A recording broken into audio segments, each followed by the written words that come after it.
बिस्मिल्लाहिर्रहमानिर्रहीम। अस्सलाम वालेकुम नाज़रीन, आप देख रहे हैं प्रोग्राम हकीकत ये है और मैं हूं फरियाल वकार। नाज़रीन, सबसे पहले इस प्रोग्राम में आज हम बात करेंगे गज़ा अमन बोर्ड के हवाले से, जिसमें पाकिस्तान की शमूलियत यकीनन खुशाइंद है। पाकिस्तान इसमें अगर अपना रोल प्ले कर रहा है कि गज़ा के लोग जिस तरह से उन्होंने जुल्म सितम सहा और जो कुर्बानियाँ उन्होंने दी, अब उसके बाद अगर उनकी सुनी गई है और उनको उस ज़िंदगी को दोबारा बहाल करने की कोशिश में अगर पाकिस्तान भी अपना किरदार अदा करे तो यकीनन ये एक अच्छी बात है, खुशाइंद बात है। इसमें अपना फ़ायदा नुकसान ना भी देखा जाए तो इंसानियत के तौर पे या मुसलमान होने के तौर पे हमें ये करना ही चाहिए। लेकिन इसके ऊपर अपोजिशन के कुछ एतराज़ात हैं, इसके ऊपर सोशल मीडिया में मुख्तलिफ जो है वो बातें भी गर्दिश कर रही हैं जो हम सब सुन रहे हैं। वो जो एतराज़ात हैं वो क्या हैं, तहफ़्फ़ुज़ात क्या हैं, झूठा प्रोपेगेंडा क्या है जो किया जा रहा है गज़ा की मदद करने के हवाले से, उस पर हम जो है इस प्रोग्राम में डिटेल से डिस्कस करेंगे।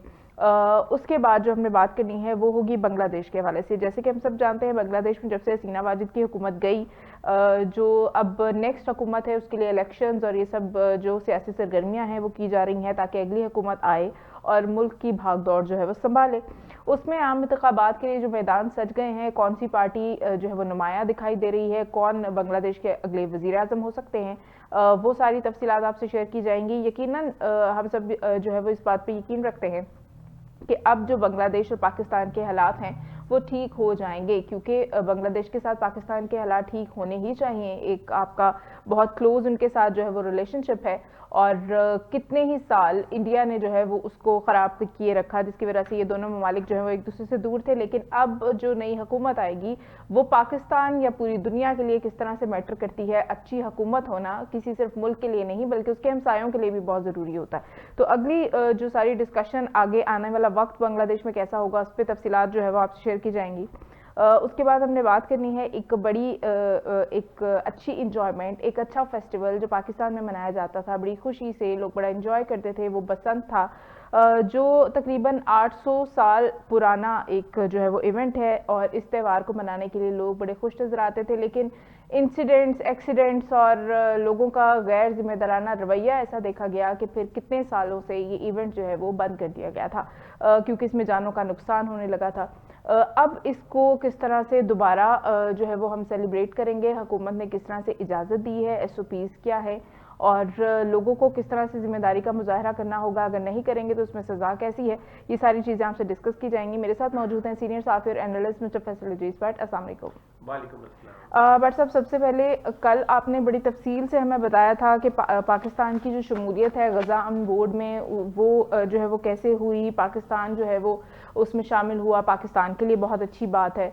लेकिन एक आम इंसान जो सुने ये स्टेटमेंट या ये जुमला, उसके लिए तो बड़ा अच्छा लगेगा उसे, हर सुनने वाले को। मुझे नहीं समझ आया अपोजिशन ने इसमें किस तरह से एतराज़ात उठाए और उनको क्या एतराज़, क्या तहफ़्फ़ुज़ात हो रहे हैं कि अगर हम गज़ा बोर्ड में शामिल हैं या अगर हम अपनी फ़ौज वहाँ भेज रहे हैं, दोबारा से ज़िंदगी का एक साइकिल चलाने के लिए अगर कोई रोल प्ले कर रहे हैं, तो उसमें अपोजिशन को क्या एतराज़ है? बिस्मिल्लाहिर्रहमानिर्रहीम। असल बात यह है कि गज़ा अमन बोर्ड को में शमूलियत के हवाले से सोशल मीडिया पे और वैसे भी सीना गज़ट ऐसी बातें चल रही हैं जिनका हकीकत से कोई ताल्लुक नहीं है। गज़ा अमन बोर्ड जो है इसमें पाकिस्तान शामिल नहीं हुआ, इसमें मुसलमान ममालिक शामिल हुए हैं। पाकिस्तान ने गज़ा अमन बोर्ड में शमूलियत के लिए ममालिक से मशावरत की, यानी कि मुसलमान ममालिक से, जिसमें उन्होंने सऊदी अरब से मशवरा किया, उन्होंने तुर्किया से मशवरा किया, उन्होंने कतर से मशवरा किया, फिर इसमें शामिल है इंडोनेशिया, इसमें शामिल है UAE, इसमें शामिल है कतर, इसमें शामिल है आज़रबाईजान और इसमें शामिल है इंडोनेशिया, ठीक है, और सूडान, मिस्र भी शामिल है। ठीक है, शायद मैं कोई एक मुल्क 2 दफ़ा रिपीट करके।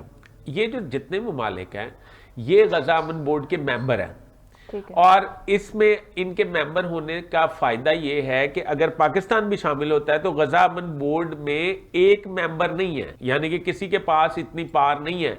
यूरोप इस वक्त नाइड है, वो गज़ा अमन बोर्ड में नहीं आ रहा। अगर यूरोप इसमें मौजूद हो तो यूरोप जो है वो उनके वोट मुसलमानों से ज्यादा होते हैं। ठीक है, और आप एक ऐसे बोर्ड में शामिल हुए हैं जो मुस्लिम मुल्क का मसला है, यानी कि फलस्तीन और गजा का। बिल्कुल। अब उसमें जब आप शामिल होंगे तो तब आपको पता चलेगा ना कि आप उनके लिए, फलस्तीनियों के लिए, गजा के मुसलमानों के लिए क्या कर सकते हैं। जब आपके बोर्ड का इजलास होगा, जब आप बैठेंगे, जब आपसे मुशावरत की जाएगी, मेंबर का मतलब तो यही है, तो क्या ये मुसलमान ममालिक जो हैं फलस्तीनी लोगों के या फलस्तीनी हकूक के खिलाफ बात करेंगे? नहीं, तो इसमें इसराइली सपोर्ट कहाँ से आ गई? जो सोशल मीडिया पे गर्दिश करी बात, आपको शायद आपने शायद देखा होगा, हमारे देखने वाले नाज़रीन को भी ये इल्म में होगा, ये पाकिस्तान की शमूलियत नेतन्याहू को इंतहाई नागवार गुजरी है, तो इसराइली सपोर्ट कहां से आ गई?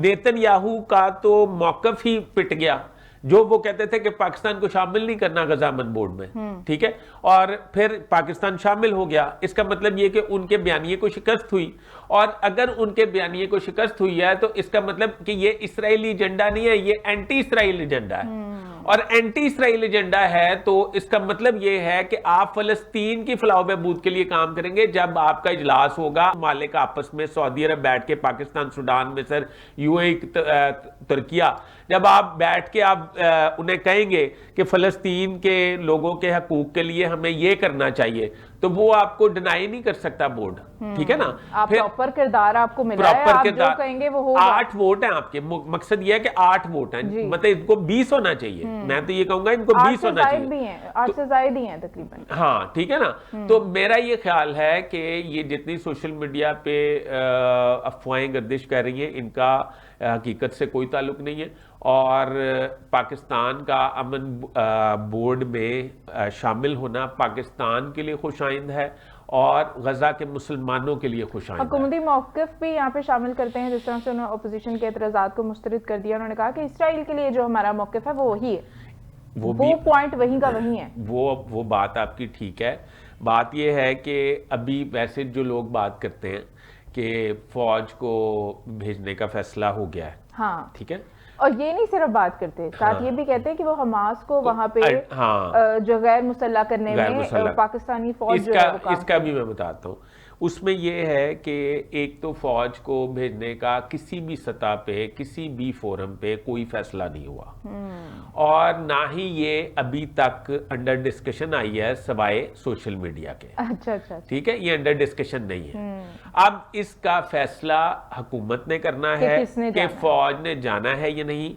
पर एक बात का मुझे पता है कि अगर फौज भेजने का फैसला हो जाता है तो ये भी पाकिस्तान और फलस्तीन के लोगों के लिए खुशाइंद होगा। इसमें सियासत तो कोई होनी नहीं चाहिए। जहां सैलाब आते हैं वहां भी फौज जाती है, जहां जल्जलों की तबाहियां ठीक करनी होती है वहां भी फौजी जाती है, बीमारियों के लिए भी हमारे फौजी डॉक्टर्स और ये सारे लोग जाते हैं। तो अगर यहाँ जाएंगे तो उस पर क्या प्रोपेगेंडा है, उस पर क्या सियासत होगी? फौज के मोराल ये है कि उनका ख्याल है कि गजा के मुसलमानों की जो नस्ल कशी की जा रही है, अगर फौज भेजने का फैसला होता है तो सबसे पहले तो उसको रोका जाएगा, फिर उनके हकूक की हिफाजत की जाएगी।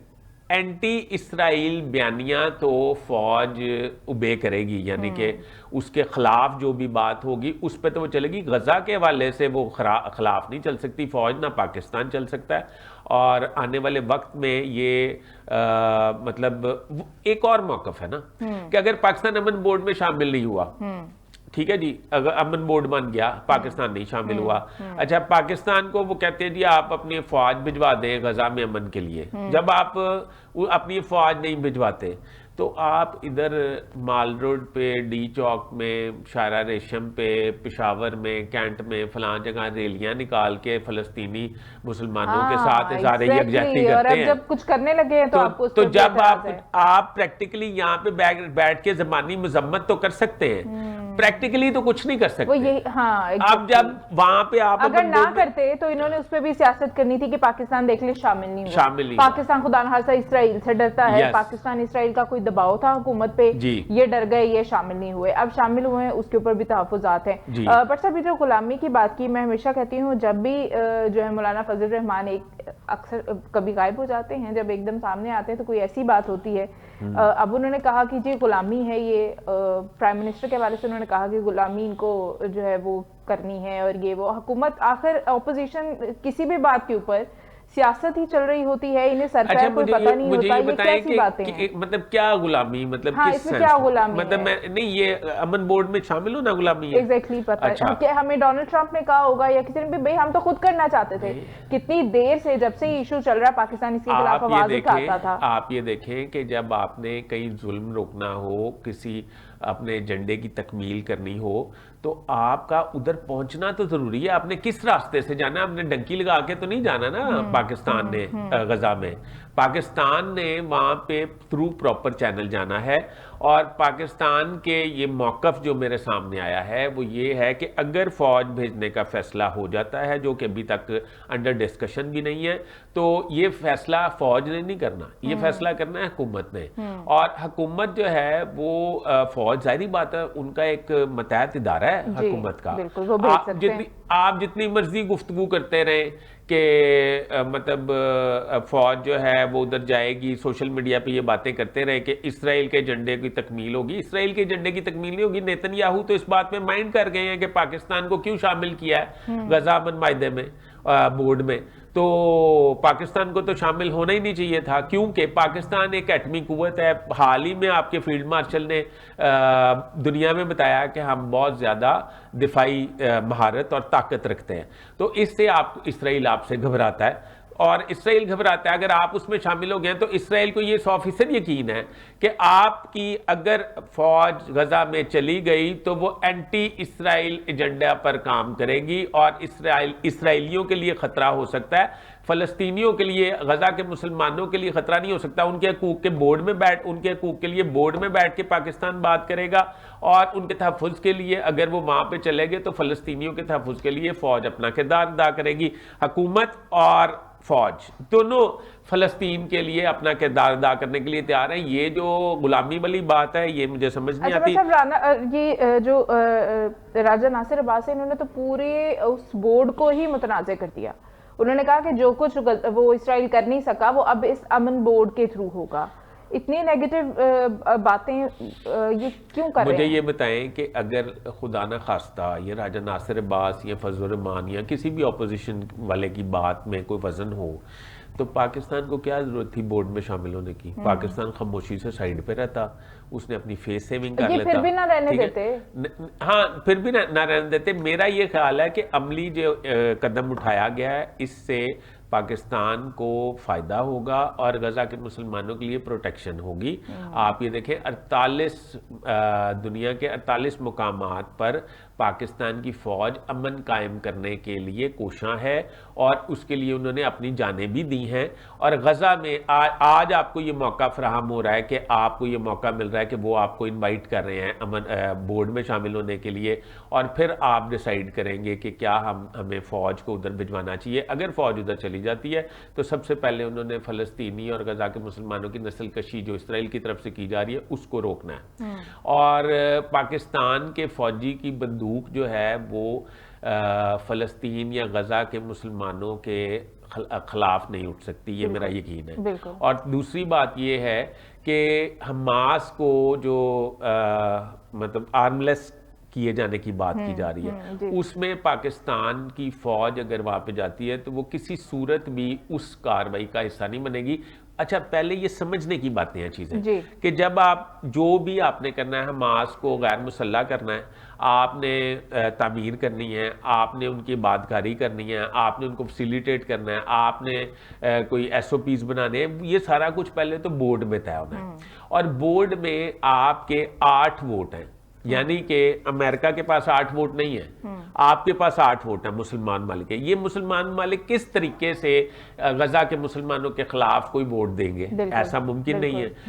ये इन्होंने ये जब शामिल हुए हैं, इन्होंने सऊदी अरब से, UAE से, तुर्किया से, आज़रबाईजान से, मिस्र से मुशावरत की है कि हमें इस एजेंडे के तहत शामिल होना चाहिए। अगर सारे मगरिब ममालिक, सारे जो है वो नॉन मुस्लिम कंट्रीज उसमें शामिल होते, वो उनके पास एक मोनोपोली थी, वो कुछ भी कर सकते हाँ। थे। आपके लोग के लिए या गजा के लोगों के लिए तो ये सपोर्ट है कि उसके अंदर मुस्लिम कंट्रीज भी पार्ट है, वो उन्हें मोनोपली या उन्हें जो मर्जी आए करने नहीं देंगे। तो बहुत हमारे लिए तो ये पॉजिटिव चीज है।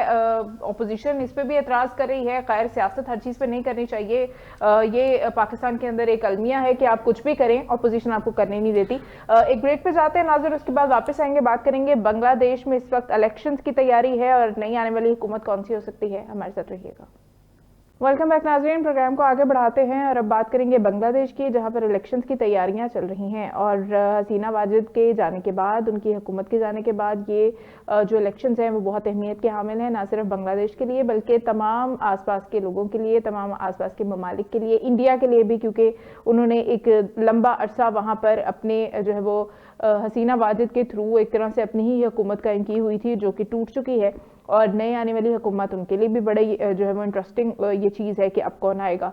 तो बट साहब, सबसे पहले तो मुझे बताएं कि इस वक्त वहाँ पे जो इलेक्शंस की तैयारियां चल रही हैं उससे क्या हालात नज़र आ रहे हैं, कितना जोशो खरोश, और इस बार अवाम कितने यकीन के साथ इलेक्शंस में पार्ट ले रही है?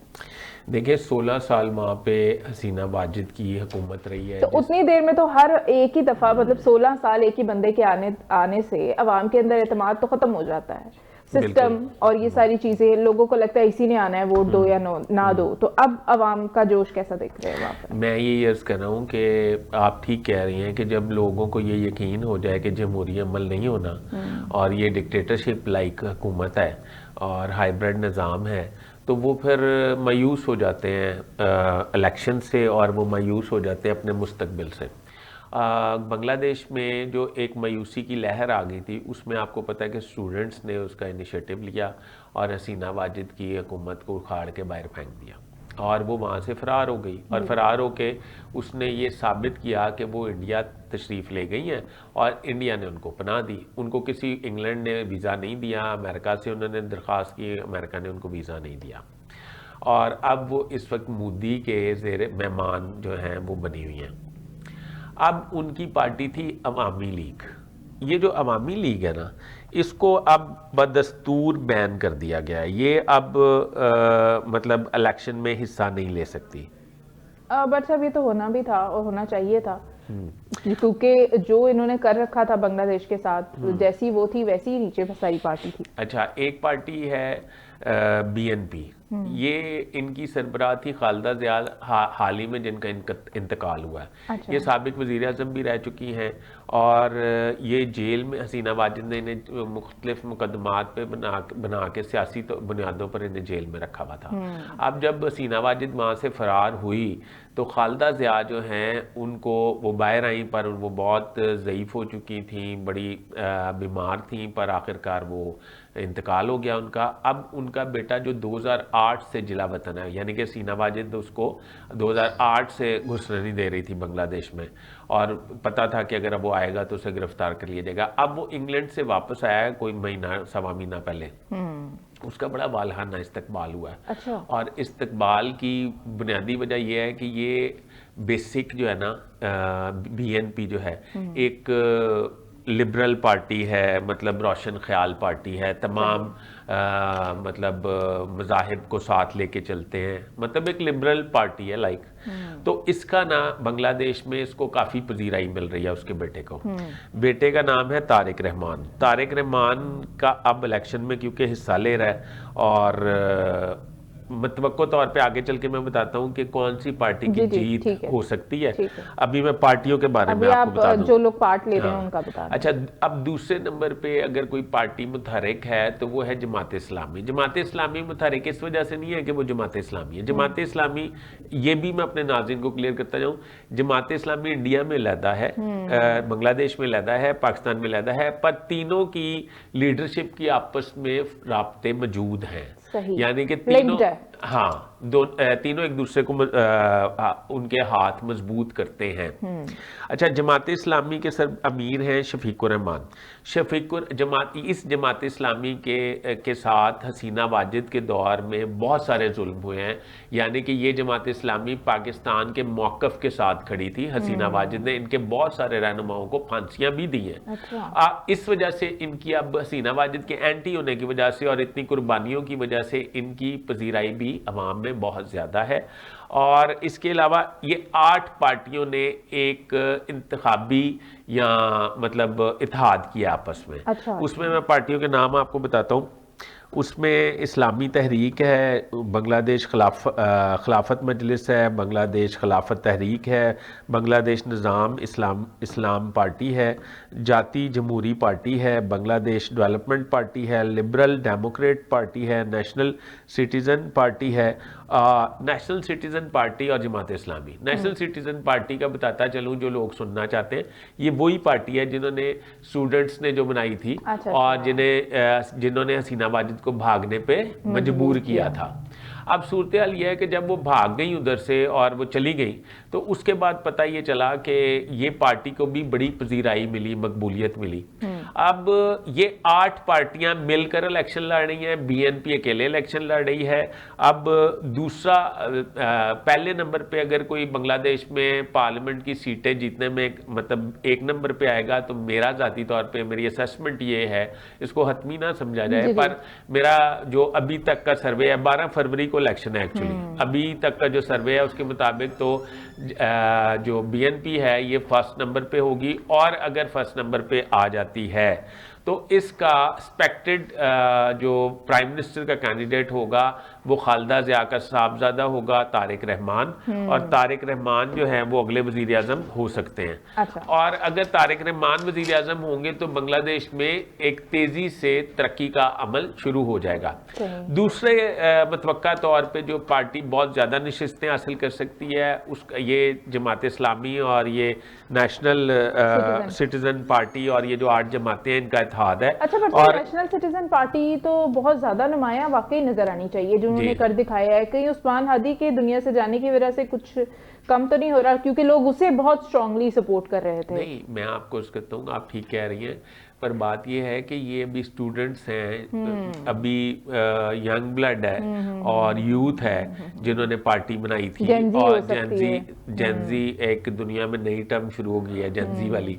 तो इन्होंने इनका जो सरबराह है वो नहीद इस्लाम है। अच्छा। अब सूरत हाल ये है कि और मेरा ख्याल है ये बड़ा दानिशमंदाना फैसला है कि उन्होंने जमात इस्लामी बहुत मैच्योर और मंझी हुई जमात है, मतलब बुजुर्ग सियासतदानों की जमात है और इस्लाम पसंद जमात है। ये सारी जमातें जमात इस्लामी के साथ जो जितनी जमातों का इल्हाक है वो सारी ही मजहबी जमातों की तरह काम करती हैं। आमतौर पर ये देखा जाता है, हमारे मुल्क में भी ऐसा होता है, जब कोई जलसा होता है, जब कोई इकट्ठ होता है, उसमें एक पार्टी के बहुत सारे लोग उसकी सपोर्ट के लिए आते हैं, लेकिन जब बाद में वोट देने की बारी आती है तो उस पार्टी को कम वोट नजर आते हैं। उसमें जमात इस्लामी हमारी हमें नजर आती है। वहां जमात इस्लामी की क्या स्ट्रेंथ है? वो उधर आप ये समझे कि हसीना वाजिद के दौर में जमात इस्लामी को बहुत दबाया गया, पर जमात इस्लामी दबी नहीं। इवन के हसीना वाजिद ने जमात इस्लामी को ख़त्म करने के लिए उनको फांसियां भी दी, जमात इस्लामी के लीडरान को, रहनुमाओं को, ठीक है, पर जमात इस्लामी अपनी वर्किंग करती रही। अब एक वोट है जमात इस्लामी का और एक वोट है हसीना वाजिद की नफरत का। ये दोनों वोट जो है जमात इस्लामी जैसे सिंपैथी वोट्स होते हैं, सिंपैथी वोट्स, हेट वोट्स चल रहे हैं, 3 हो गए ना, एक उनका अपना, एक सिंपैथी वोट और एक हसीना वाजिद की मुखालफत का वोट। सिंपैथी वोट तो मेरा ख्याल है वो नेशनल सिटीजन पार्टी को ज्यादा मिलेंगे, उस्मान हादी नेशनल सिटीजन को भी मिलेंगे, जमात ने अपने बंदे भी तो कुर्बानियां भी तो दी है ना। तो बहरहाल इनका जो इल्हाक है ये अगर मतलब बीएनपी किसी वजह से फर्स्ट नंबर पे ना आ सकी तो फिर ये फर्स्ट नंबर पे आ जाएंगे। पर अभी तक के जो सर्वेज हैं उसमें ये पता चल रहा है कि खालिदा ज़िया का बेटा जो है वो तारिक रहमान इस्तकबाल हुआ है, जिस तरह उसका इस्तकबाल हुआ है। इस्तकबाल की आप बात करती हैं तो मौलाना फजल रहमान साहब भी तशरीफ ले गए थे बांग्लादेश में, शायद आपको पता हो। उनका जितना बड़ा जलसा हुआ देखा आपने टीवी पे, उन्होंने भी बहुत बड़ा जलसा किया। इधर पाकिस्तान में शायद वो इतना बड़ा नहीं कर सकते, अब मुझे नहीं पता उन्होंने कैसे वहां पे कर लिया। पाकिस्तान में वो और बड़ा कुछ करते हैं। अच्छा बच्चा, उसी तरफ आ जाते हैं जो बांग्लादेश के इलेक्शंस हैं। जब भी अब इस वक्त जितने भी लोग आपने ये जितनी भी पार्टीज का जिक्र किया, नो डाउट वो सब हसीना वाजिद से तो बहुत ही बेहतर होंगे ना, कोई भी आएगा आवाम शुक्र करेगी। लेकिन जो सबसे बेहतरीन आपको लगता है कि जो अब आवाम को और सिस्टम को लेके, जैसे आपने कहा एक पार्टी है लिबरल जो है वो थॉट्स के साथ है, आप समझते हैं कि वहाँ पर कोई ऐसे प्रॉब्लम्स हैं जहाँ लिबरल चीज़ें कम हैं, या बांग्लादेश की तरक्की किसी तरह से रोकी गई, या वहाँ पे लोगों के साथ अक़लियतों के साथ कैसा सलूक था, और इन सारी चीज़ों की कितनी ज़रूरत है? कौन सी पार्टी ज़्यादा बेहतर लग रही है आपको मैंडेट के हवाले से? मैं आपको पाकिस्तान की मिसाल देता हूँ। पाकिस्तान में आपको याद है कि एक पार्टी आई और उसने यूं ही नारेबाजी की और फिर कहा कि 1 करोड़ नौकरियां देंगे, 50 लाख पता नहीं यूथ को बड़ा टारगेट किया। हाँ, और पता नहीं कितने करोड़ नौकरियां और कितने करोड़ घर बना के देने थे, ठीक है। फिर उन्होंने कहा IMF का जो वो है कशकोल वो तोड़ देंगे, खुदकुशी कर लेंगे, IMF के पास नहीं जाएंगे। फिर उन्होंने कहा कि इसके फ़ौरन बाद उन्होंने एक नया ड्रामा सीरियल छोड़ा और उन्होंने कहा कि भांग उगाओ, कट्टे पालो और मुर्गे पालो और पता नहीं इस तरह की बातें। सारे गुस्से लेदा, लेकिन आपको इस बात का बहुत गुस्सा है उस पार्टी पे। नहीं, बात यह है कि देखे ना, आपने उन्हें दुनिया चांद पे जा रही है, आप हमें क्या बता रहे हैं? वो हमें कहाँ पे ले गए एक्सट्रीम पे कि हम कशकोल तोड़ देंगे, हम मुल्क को देखें, आप तकरीर उसकी याद करें, बातें करोड़ों की दुकान को तोड़ोगी। हाँ, तकरीर याद करें कि पाकिस्तान में लोग दुनिया भर से जॉब करने के लिए आएंगे, वीजे नहीं मिलेंगे, लोग काम करने के लिए, नौकरी करने के लिए पाकिस्तान आएंगे। सबज पासपोर्ट, किसी एयरपोर्ट पे बंदा उतरेगा तो इमिग्रेशन वाले उसको सलूट मारेंगे कि पाकिस्तान से आया। पता क्या बन रही थी? मीमर्स को तब भी पता था कि ऐसा कुछ नहीं होगा, आवाम जानती थी। मीम्स बन रही थी कि एक जहाज में वो जो इलीगल तरीके से लोग जहाज के लगेज वाले एरिया में छुपके नहीं चले जाते, लोग छुपके ऐसे पाकिस्तान आ रहे हैं। हाँ, यहाँ तक पाकिस्तान की तरक्की उन्होंने दिखा दी थी। तो उसके बाद इतना डाउनफॉल, तो मैं कहना ये चाह रहा था कि मैं ये समझता हूँ कि शायद हो सकता है उनका इरादा सही हो, वो नेक नीति से कह रहे हो, पर उनका एक्सपीरियंस कोई नहीं था। उन्होंने मुल्क की मैशत तबाह बर्बाद कर दी, सफारती तौर पे मुल्क को तबाह कर दिया। यानी कि आप ये कहना चाह रहे हैं, देखें ना, वो जो एक रस्तू लेके आए थे, वो क्या उसका नाम था, असद उमर, ये फाइनेंस का किंग है, ये पता नहीं चार्टर्ड अकाउंटेंट है, एंग्रो का फलां है, ठीक है।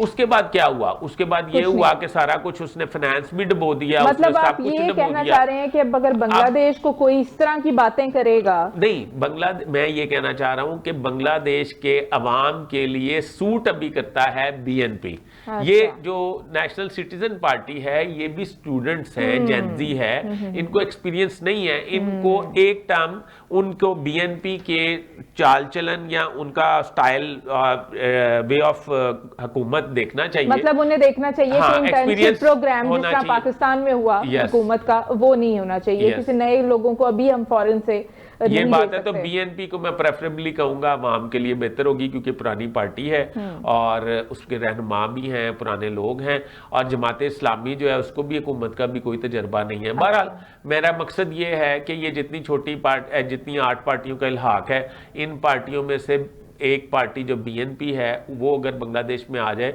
तो वो सफारती तौर पे भी अपने आप को स्ट्रॉन्ग कर सकेगी। और दूसरी बात जो मेरे इंटरेस्ट की है, जो आपके इंटरेस्ट की है, वो ये कि BNP के आने के बाद इंडिया से राब्ते मुनक़ता हो जाएंगे, क्योंकि आपको पता है कि जो हसीना वाजिद है, मुझे तो उसका नाम सुन के थोड़ा ना अग्रेशन आ जाता है कि मतलब वो एक औरत ने किस तरीके से बांग्लादेश को यरगमाल बनाया और भारत की हुक्मरानी कायम कराई वहां पे, उसको शर्म ही नहीं आई। थी तो बंगाली ना, उसको शर्म ही नहीं आई, और वो भाग के भी चली भी वहां गई, और उसका अंजाम भी बड़ा भयानक। और वैसे भी अब कहते हैं ना कि एक इंसान तो चला जाता है लेकिन उसका बिल्ड किया हुआ बयानिया रहता है। उस्मान हादी जो कर गया है, जो वो लोगों को जगा गया है, जो लोगों के अंदर वो एक शऊर पैदा कर गया है, वो अब रहेगा। कोई भी पार्टी आ जाए, उसके लिए अवाम को बेवकूफ बनाना फिलहाल बांग्लादेश में मुश्किल होगा। जो भी आएगा उसे काम ही करना पड़ेगा।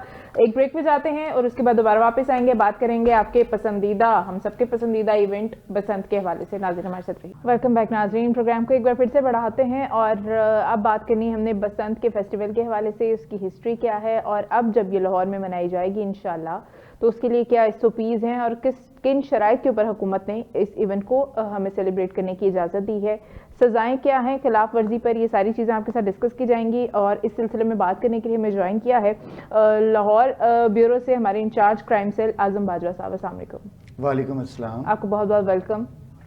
और जिस टॉपिक पे हम बात करने वाले हैं, हमारे लोगों के लिए बड़ा जो है वो एक्साइटमेंट है, उसमें हमारे लिए भी है। बट साहब, सबसे पहले तो बसंत की कुछ थोड़ी सी हिस्ट्री आपसे जानना चाहूँगी। बसंत अब की जनरेशन जिसे थोड़ी देर पहले हम जेनजी की बात कर रहे थे, उनको जो है वो शायद बिल्कुल भी नहीं पता, अंदाज़ा नहीं है कि ये बसंत का कैसा इवेंट होता था, लोग इसे कैसे मनाते थे। थोड़ी सी रोशनी डालिएगा बसंत के इवेंट और इसकी हिस्ट्री पे। अच्छा, असल बात ये है कि जेंसी को ये बसंत के हवाले से कुछ पता नहीं है। लास्ट जो पाकिस्तान में बसंत हुई थी आई थिंक 2004 में हुई थी जी। और उस वक्त मियाँ आमिर जो हैं वो ज़िला नाज़िम होते थे लाहौर के, और उन्होंने टाउन हॉल में ये अनाउंसमेंट की थी कि वहाँ पे मोटर बाइक्स की जो तारें हैं वो लगा के देंगे, और उन्होंने लगा के दी और वो बसंत हुई। बसंत एक ऐसा त्यौहार था जो पाकिस्तान में एक फेस्टिवल का मतलब रुख इख्तियार कर गया हुआ था। पूरी दुनिया से लोग ईद पर पाकिस्तान, ओवरसीज जो है ईद पर पाकिस्तान आए या ना आए, वो बसंत मनाने के लिए पाकिस्तान ज़रूर आते थे। इससे ज़र मुबादला बहुत आता था, इससे इंडस्ट्री बहुत चलती थी, इससे पाकिस्तान में माशी जो है वो हालत बेहतर होती थी। लोगों के लिए एक रोजगार था, लोगों के लिए बनाते थे, कोई गुड्डियां बनाते थे, कोई डोर बनाते थे, कोई उसके तिनके बनाता था, शतीर उसको कहते हैं। तो उसको पूरी इंडस्ट्री थी, और ये इंडस्ट्री फिर जब एक ये खेल जो है एक जानलेवा साबित होने लग गया तो फिर उसको बंद करना पड़ा। और ये मैं समझता हूँ कि बड़ी हिम्मत की बात है पंजाब हुकूमत की कि उन्होंने लाहौर में अलाउ किया। हम इस पे लोग ये जानना चाहते हैं कि इस वक्त पहले तो अभी तक लोगों को यही कंफर्म नहीं कि बसंत होगी या नहीं होगी। अब बाजवा साहब बता रहे थे मुझे प्रोग्राम शुरू होने से पहले कि इनके पास काफ़ी सारी इंफॉर्मेशन थी, वो उनसे इंफॉर्मेशन लेते हैं। बट साहब अभी आपने जिक्र किया कि जानलेवा साबित होने लग गया जी, क्या इसमें किसका कसूर था? जानलेवा साबित क्यों होने लगा था? इस पे भी तो हमें बात करनी चाहिए। इस पे जब आप एक किसी भी खेल को एक जंग बना लेंगे तो फिर ये गैर जिम्मेदाराना रवैया, इसमें असल में बैट्स लगने लग गई थी, फिर इतना जुआ होने लग गया था कि इतने जो है जो मतलब पेचे उसको कहते हैं कि कितने हम आपके काटेंगे तो इतने लाख देंगे, कितने आप हमारे काटेंगे तो इतने देंगे। फिर उसमें तेज से तेज डोर को इस्तेमाल किया जाता था, जो तलवार की तरह तिरछी होती थी, और वो साथ लगते ही किसी मतलब अगले की डोर के साथ लगते ही उसको काट देती थी और वो शर्त जीत जाते थे। इस पे फिर मतलब ख़तरनाक हद तक शीशा जो है वो पीस के, आपको पता है कि जब डोरें लगती थी पाकिस्तान में या लाहौर में, ये डोर पैदावार है सख्त तरीन गर्मी की, यानी कि जून और जुलाई इसके लिए आइडियल महीने। बांध के मैंने अपने बचपन में देखा, फिर उसको ऐसे ऐसे कपड़े से या किसी चीज से रगड़े होते थे। वो जो रगड़े होते थे ना, शार्प कर रहे होते थे, वो शार्प इस तरह करते थे कि शीशा पीस के, बारीक पीस के शीशे को उसके ऊपर वो लगाते थे शीशा उसके। और शीशा जब उसके ऊपर लगता था, आपको याद हो अगर आप छोटी भी थी कि अगर वो उस वक्त बसंत पे जो लोग गुड्डियां उड़ाते थे या बसंत के अलावा भी उड़ाते, उनके हाथ में कट्स पड़े होते थे, बिल्कुल टेपें लगाई होती थी, सनी प्लास लगाए होते थे, और वो कट्स जो हैं वो उसमें से खून रस रहा होता था। फिर वो जब बसंत ख़त्म हो जानी तो पानी में नमक डाल के तो उसमें डिप करते थे हाथ, ताकि मेरा मतलब है कि इसकी दर्द जो है वो एक दफ़ा कम हो सके या इसके जरासीम पाक हो सके। तो वो फिर उसका एक दूसरा रुख भी आया, दुनिया से लोग आने लग गए, छतों पे मतलब एक म्यूज़िक और डीजे शीजे चलने लग गए, और फैमिलीज़ ने पकवान बनाने शुरू कर दिए, बारबेक्यू की बड़ी बिक्री होनी शुरू हो गई। और इस तरह करके मैं देखता था कि लोगों की छतों पे इतना रश होता था, लोग इनविटेशन देते थे एक दूसरे को, बाहर से लोगों को इनवाइट करते थे कि आप अमेरिका से आ जाएं, आप यूके से आ जाएं, दुबई से आ जाएं। तो वो दो दिन उस वक्त बड़े फेस्टिवल के होते थे लाहौर में। और फिर ये ऐसा जानलेवा साबित हुआ, ऐसे ऐसे अफसोसनाक और ऐसे ऐसे केसेस रिपोर्ट हुए कि जिसमें वो जो तेज़ धार डोर थी उसने किसी बच्चे का गला काट दिया, किसी बड़े का, बाप और बेटा जा रहे हैं, बेटे की उसके मोटर बाइक पे बैठी है, उसकी उस पे फिरी है गर्दन पे, और वो जो है बच्ची बच नहीं सकी। सही। तो अब यानी कि इंसान अपनी आज़ादी खुद खराब करता है। कुछ चीज़ों का अगर आप नाजायज इस्तेमाल करना शुरू करें फिर वो बंद हो जाती हैं। अब बात करते हैं आजम बाजवा साहब से। बाजवा साहब, जिस तरह भट्ट साहब ने बताया कि पहले बड़े जोशो खरोश से होता था, फिर पाबंदियां लग गई, अब दोबारा इस इवेंट की हमें इजाज़त मिली है सिर्फ लाहौर की हद तक। मुझे बताइएगा कि अब किन शराइत के ऊपर किस तरह से ये फेस्टिवल मनाया जाएगा? बहुत शुक्रिया जी आपका, आपने बड़े अहम मामले पे जो है मुझे मदऊ किया, और मैं शहरियों तक ये जो इन्फॉर्मेशन है ये भी मैं पहुंचाना चाहता हूं कि पंजाब हुकूमत की जानिब से, ख़ास करके वज़ीर आला पंजाब मरीम नवाज शरीफ की जानिब से ये बहुत बड़ा फ़ैसला किया गया है कि शहरियों को, लाहौरियों को वो पुराना त्यौहार जिसे जश्न बहारा का नाम दिया गया था वो एक बार से फिर शुरू करवाया जा रहा है। और तकरीबन ये तकरीबन 21-22 साल के बाद ये त्यौहार दोबारा से लाहौर में शुरू होने जा रहा है, और लाहौर की फ़ज़ा एक बार फिर रंगीन पतंगों से सजेगी, और मुख्तलिफ़ छतों से, मुख्तलिफ़ घरों से जो है बो काटा की आवाज़ें जो हैं वो शहरी सुनेंगे, और बहुत बड़ी तादाद जो है वो बैरून मुल्क से भी इस त्यौहार को मनाने के हवाले से लाहौर में पहुंच रही है। अच्छा, 6, 7, 8 फरवरी 3 दिन होंगे? हाँ जी, 6, 7 और 8 फरवरी तक जो है इस त्यौहार को मनाया जाएगा। उसके बाद पतंगबाजी की बिल्कुल इजाजत नहीं होगी, ना उससे पहले ना उसके बाद। हाँ जी, ना उससे पहले और ना उसके बाद। अगर कोई इसमें पकड़ा गया, वायलेशन करता है, उससे पहले जो लोग पतंगे उड़ा रहे हैं या लाहौर के अंदर बाहर के इलाकों से पतंगे लाकर जहां पे फरोख्त करना चाह रहे हैं, उनके खिलाफ पुलिस की जानिब से भरपूर तरीके से क्रैकडाउन का सिलसिला भी जारी है। शहर के जितने दाखिली और खारजी रास्ते हैं वहाँ पर सख्त तरीन चेकिंग का सिलसिला जो है वो भी शुरू हुआ है कि कोई बाहर के इलाकों से पतंगे यहाँ पर लाकर ना फरोख्त कर सके। अच्छा। मुख्तलिफ लोगों के खिलाफ FIR भी दर्ज हो रही हैं। ये FIRs किस सिलसिले में? एक तो पहले ये बताइएगा कि ये जो चीज़ें लोगों ने खरीदनी है, जाहिर है इतने लंबे अरसे से इंडस्ट्री बंद है, लोग ये चीज़ें कहाँ से खरीद सकते हैं, और शहर में कहाँ अवेलेबल हैं, कब से अवेलेबल होंगी?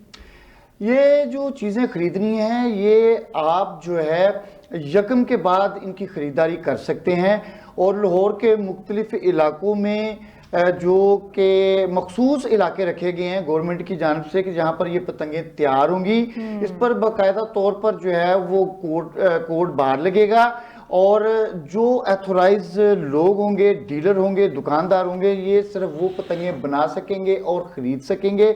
इसी तरह डोर की तैयारी तो शुरू कर दी गई है। शहदरा के पास दरियाए रावी के किनारे पर धागे जो हैं इस वक्त तैयार किए जा रहे हैं, डोर तैयार की जा रही है, दिन रात वहाँ पर काम हो रहा है, लेकिन मिलेगी उसी को जिसको हुकूमत ने एथोराइज किया है। जिन लोगों ने गवर्नमेंट से लाइसेंस जो हैं वो हासिल किए हैं, सिर्फ वो लोग जो हैं ये पतंगे खरीद सकेंगे, डोर खरीद सकेंगे और सेल कर सकेंगे। लाइसेंस किन लोगों को मिला है, उसके लिए क्या एलिजिबिलिटी है? लाइसेंस के लिए मुख्तलिफ दुकानदार हैं लाहौर के, इनकी काइट एसोसिएशन एक बनी है, उनके थ्रू जो है वो लोग वहाँ पे हुकूमत के पास रजिस्टर्ड हो रहे हैं, ज़िले इंतज़ामिया के पास रजिस्टर हो रहे हैं, DC ऑफिस में रजिस्टर्ड हो रहे हैं। वहाँ पर रजिस्टर्ड होने के बाद उनको जो है लाइसेंस नंबर जारी किया गया है ज़िले हुकूमत की जानिब से, DC ऑफिस की जानिब से, और वही लोग ही पतंगे खरीद सकेंगे। बट साहब कैसे देखते हैं इस इंतजाम को? बट साहब ये किस हद तक जो है वो डिसिप्लिन आपको लग रहा है मामला कि काइट्स बेचने वाले या डोर बेचने वाले भी ऑथराइज्ड होंगे?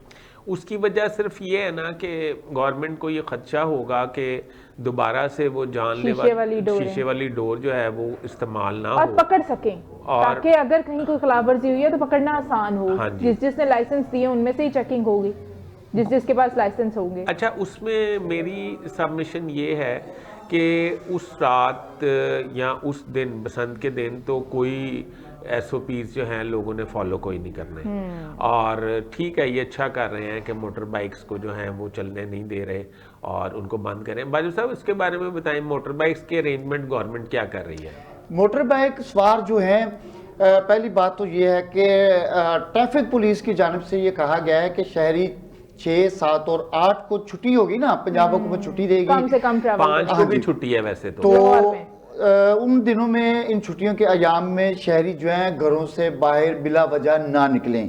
अगर किसी ने जाना भी है या कोई इमरजेंसी है तो उससे पहले जो है पंजाब हुकूमत की हदायत पर सिटी ट्रैफिक पुलिस लाहौर के तकरीबन 100 मकामात पर शहरियों को मुफ्त वायर एंटीने लगाकर दे रही है, सेफ्टी राड लगाकर दे रही है कि हर शहरी जो है उन पॉइंट्स पर जाए और अपनी बाइक का नंबर रजिस्टर्ड करवाने के बाद वो जो सेफ्टी राड है वो फ्री ऑफ कास्ट हासिल करे, अपनी बाइक को लगा ले, ताकि वो खुदा ना खास्ता अगर निकलता भी है तो वो महफूज रहे।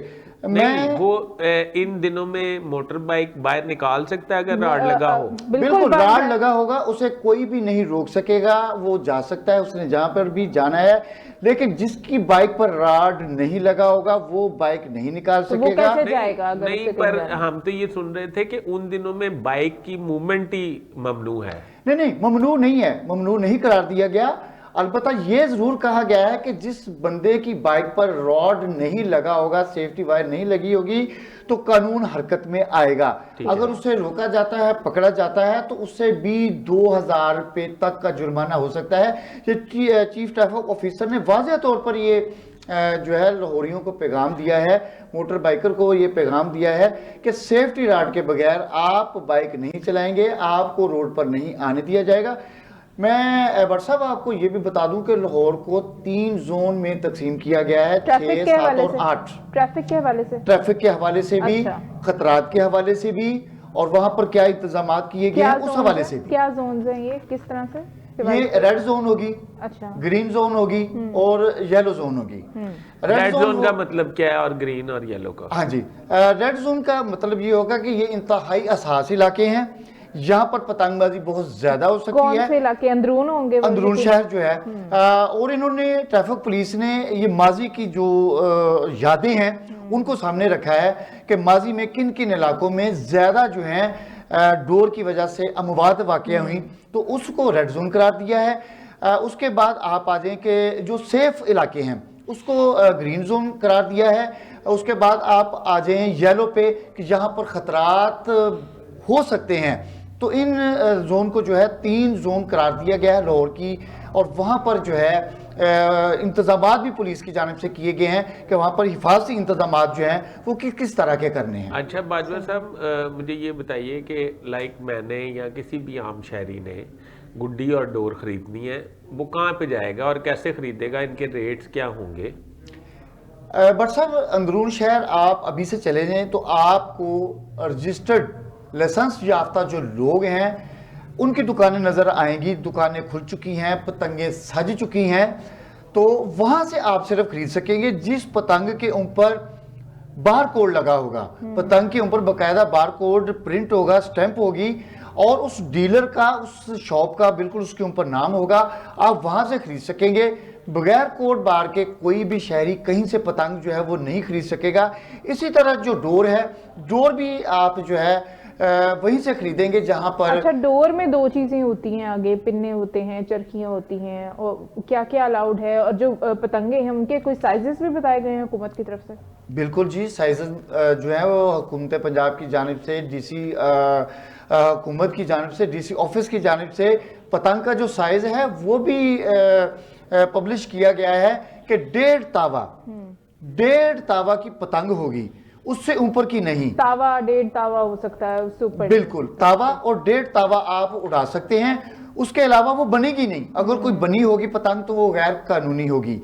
इसी तरह डोर जो है, जो बिल्कुल सिंपल धागा होगा, सिंपल धागे को तैयार किया गया है कि उसके ऊपर जो है वो जो लगाते हैं, जो माया तैयार करते हैं कॉटन के धागे, कॉटन के धागे पे, तो वो पतंग होगी। तो चरखी नहीं होगी, सिंपल जो है। अच्छा, चरखी और पिन्नी में फर्क क्या है? यानी कि फर्क से चरखी से क्या प्रॉब्लम है? चरखी से क्या प्रॉब्लम है? चरखी से प्रॉब्लम ये होती है बट साहब कि जब आप पतंगबाजी कर रहे होते हैं तो चरखी ऐसे पकड़ी होती है दूसरे बंदे ने कि आप उसे ढीला छोड़ेंगे तो बड़ी स्पीड के साथ उसकी डोर जाएगी, अच्छा। इंतहाई स्पीड के साथ वो खुलेगी।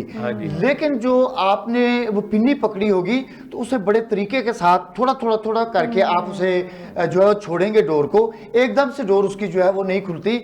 जब डोर स्पीड के साथ खुलती है तो अगर किसी चीज के साथ, खुदा ना खासा किसी इंसान के साथ वो रगड़ती हुई जाएगी तो उससे नुकसानात जो हैं वो ज्यादा हो सकते हैं।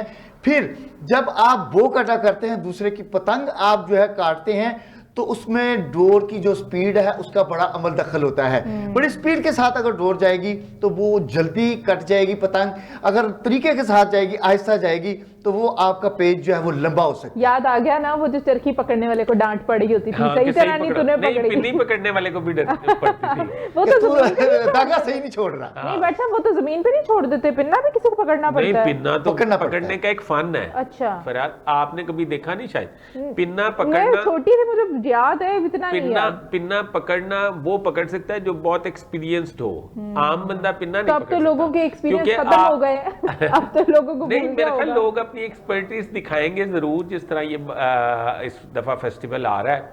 पर वो बात तो वही है कि वो ये जो यूथ है इसको तो अब मेरा नहीं ख्याल इसको सोशल मीडिया के अलावा बसंत में कोई इंटरेस्ट होगा वैसे, और ना इन्हें तावे का पता होगा और ना 1.5 तावे का पता होगा। पतंग बाजवा साहब अलाउ है पतंग? बिल्कुल जी, पतंग भी अलाउ है लेकिन उसका साइज भी आप समझ बिल्कुल गए ना, दरमियाना। पतंग, गुड्डा, उप। हाँ, एक गुड्डा होता है, हाँ। एक होती है पतंग, एक परी होती है और एक परी होती है जिसके नीचे वो फुमन से लगे होते जी, हैं। जी, जी। तो आप गुड्डी भी उड़ा सकते हैं और आप पतंग भी उड़ा सकते हैं और 1.5 तावा भी उड़ा सकते हैं। लेकिन जो पतंग होगी, पहले बड़ी बड़ी पतंगी होती थी, अब उनका साइज भी जो है ना वो भी महदूद कर दिया गया है। बिल्कुल छोटे साइज की वो पतंग होगी, बड़े साइज की पतंग आप जो है वो नहीं उड़ा सकेंगे। और बट साहब मुझे याद आया कि आप कुछ देर पहले जिक्र कर रहे थे कि इस पे पाबंदी कैसे लगी, क्या क्या वजूहात थी। जी। मैं आपको ये बताता हूं कि आपने अक्सर देखा होगा कि मछली पकड़ने वाले जी जब दरियाओं पर जाते हैं, इनके पास एक तंदी नुमा होती है, डोर सी हाँ जी। जिसे वो फेंकते हैं दरिया के अंदर। जी। एक प्लास्टिक की वायर होती है इंतहाई बरीक, केमिकल जो नजर नहीं आती, वो होती सिंपल है। वो मैं बताता हूँ थोड़ा सा बाजवा साहब, वो जो ये जो मोटर बाइक की क्लच की तार होती है ना, इसको निकाल के और इसके पीसीस किए जाते हैं, यानी कि पीसीस लेंथ में नहीं, उसकी लेयरिंग, मतलब ऊपर से लेयर्स उतार दी जाती है। वो उसका ये जिक्र कर रहे हैं। जी प्लीज कंटिन्यू। तो वो जो होती है ब्रीक सी तार जो होती है, उसको तैयार किया जाता है बड़े किसी आला केमिकल के साथ, वो टूटती नहीं है।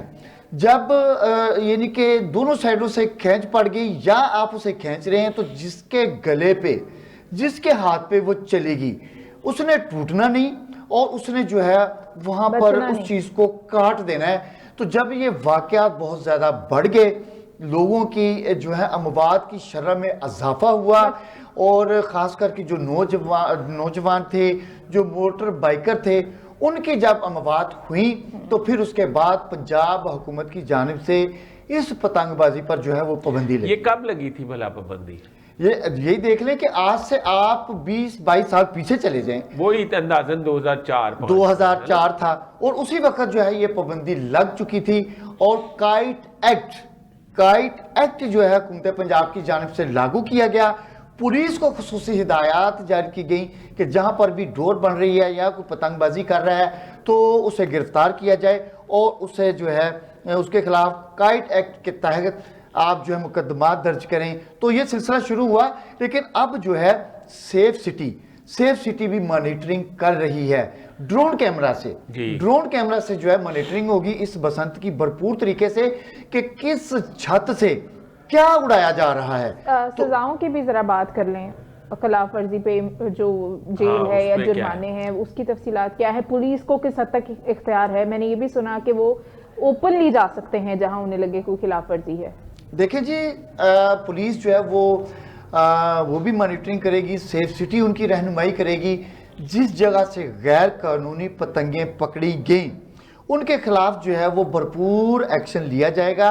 और उसके बाद अगर हम बात करते हैं तो बसंत से पहले और बसंत के बाद, खास करके बसंत के बाद 6, 7, 8 के बाद अगर आप पतंगबाजी करते हैं तो आपको कम से कम 2 साल कैद होगी और 20 लाख रुपए के करीब जुर्माना भी हो सकता है। तो ये सजाएं जो है पंजाब हुकूमत की जानिब से। मैंने ये भी सुना है कि अगर कोई बच्चा आपकी छत से गुड्डी उड़ा रहा है तो बच्चा क्योंकि मासूम है उसको पुलिस गिरफ्तार नहीं करेगी, उसके फादर को गिरफ्तार वो करेगी। तो शुरू से पहले भी ऐसे ही था कि जो घर में मिलेगा उसको, तो फादर्स को भी बचाएं बच्चे और अपने आप को भी बचाएं। आप से मैं बाजा साहब ये पूछना चाहूंगी, जो सजाएं आपने बताई उसमें मैं जैसे पूछ रही थी कि लोग अक्सर ऐसा करते हैं कि जी पुलिस क्यों आ गई, पुलिस ने हमें नहीं रोकना था। इस बार पुलिस को आपको बता दें, वाजे कर दें, फुल फ्लेज इख्तियारात हैं जहां भी काइट के हवाले से खिलाफ वर्जी होगी। क्योंकि मैं सुन रही थी सीएम पंजाब जिस तरह से ब्रीफ कर रही थी डीसीज को, एसीज को, कमिश्नर्स को, तमाम ज़िला इंतजामिया को, वो वीडियोस जो हैं वो सोशल मीडिया पे हैं और मैंने देखा। बट साहब आप इस इकदाम को किस तरह देखते हैं कि सीएम खुद जो है वो लोगों को बता रही हैं, गाइड कर रही हैं कि आपने क्या करना है? ये पंजाब हुकूमत ने एक बहुत बड़ा रिस्क लिया है इस फेस्टिवल को बहाल करने का। सीएम इसलिए एक्नॉलेज कर रही हैं या सीएम इसलिए इतनी कॉन्शियस हैं कि उन्हें पता है कि खुदा न खास्ता कोई ऐसा वाक़या हो गया तो सारा क्रिटिसाइज जो की होगा वो पंजाब हुकूमत होगी। और इस वजह से आई थिंक वो बहुत पर्सनल ले रही हैं, बहुत वाज़ेह हदायत दे रही हैं और उनका ये ख्याल है। मैं ये समझता हूँ कोई भी पॉलिटिकल पार्टी ऐसा रिस्क कम ही लेती है जो मैडम मरियम नवाज़ ने लिया है। और अगर ये फेस्टिवल कामयाब गया तो इसका क्रेडिट भी ज़ाहिर बात है उन्हें जाएगा और उनका कॉन्शियस होने की वजह भी। अच्छा, उम्मीद कर सकते हैं यानी कि अगर ये कामयाब इंशाल्लाह कामयाब होगा, किसी किस्म का कोई नुकसान नहीं होगा इंशाल्लाह, तो फिर ये आगे हर साल हुआ करेगा भट्ट साहब?